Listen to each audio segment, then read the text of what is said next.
जो अविश्वास प्रस्ताव लेकर सदन में उपस्थित हुए थे,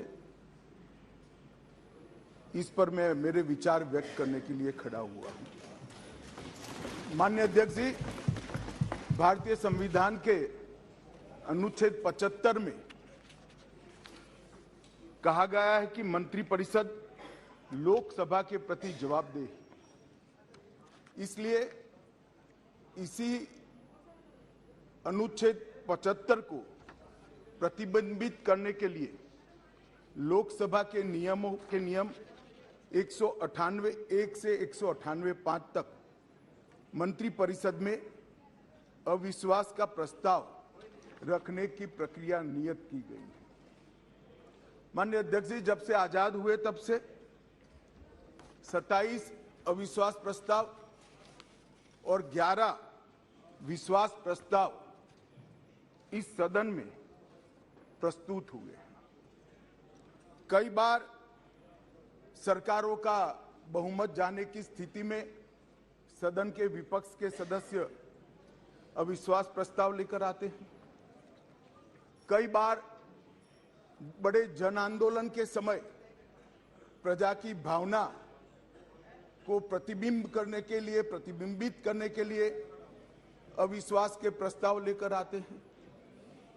ये एक अविश्वास का प्रस्ताव ऐसा है जिसमें प्रधानमंत्री और मंत्रिमंडल के प्रति न जनता को अविश्वास है, न सदन को अविश्वास है, और ये अविश्वास प्रस्ताव लेकर आए। माननीय अध्यक्ष जी, इसका उद्देश्य क्या है? इसका उद्देश्य जनता में भ्रांति खड़ी करने का उद्देश्य। मैं उनको इतना ही कहना चाहता हूं कि भाई, अविश्वास प्रस्ताव जब आप लेकर आते हो तो इस पर जो चर्चा होती है वो चर्चा में सरकार के विरोध में कुछ मुद्दे तो रख देते। मैंने पूरे भाषण ध्यान से सुने और पूरे भाषण ध्यान से सुनने के बाद मैं निश्चित रूप से निर्णय पर पहुंचा हूं, ये अविश्वास प्रस्ताव केवल और केवल भ्रांति खड़ा करने के लिए लाया गया है। ये प्रजा की इच्छाओं का प्रतिबिंब नहीं। अल्पमत का तो सवाल ही नहीं है। अल्पमत का सवाल इसलिए नहीं है क्योंकि जब तक जो अविश्वास के प्रस्ताव के विरोध में बोले हैं और जो समर्थन सदन का दिखाई पड़ा है, मतदान होगा तब होगा जो कराएंगे तो, परंतु जो समर्थन दिखाई पड़ा है वो बताता है कि अल्पमत का सवाल नहीं है। और जनता में भी विश्वास है मान्यवर।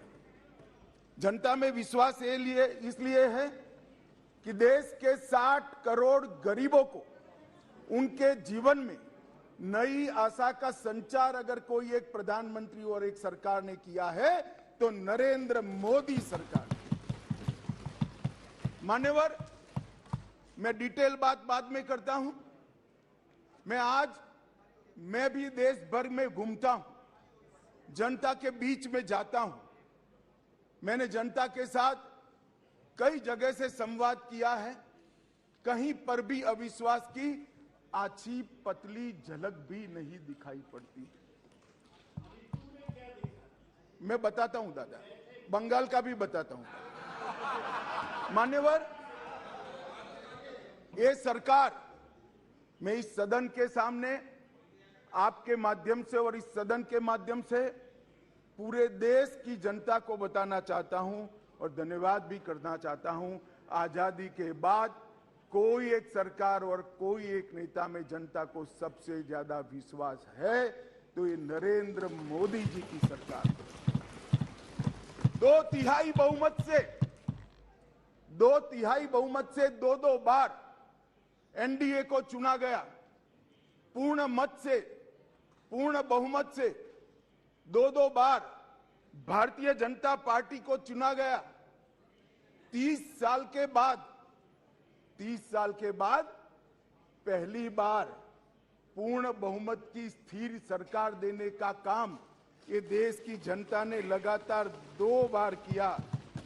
और प्रधानमंत्री मान्यवर, ये प्रधानमंत्री ऐसे हैं जो आजादी के बाद देश में सबसे लोकप्रिय प्रधानमंत्री कोई है तो नरेंद्र मोदी। और ये मैं नहीं कहता, दुनिया भर के कई सर्वेक्षण कहते हैं आजादी के बाद सबसे ज्यादा एक भी छुट्टी लिए बगैर 24 घंटे में से 17 घंटे काम करने वाला कोई प्रधानमंत्री है तो नरेंद्र मोदी।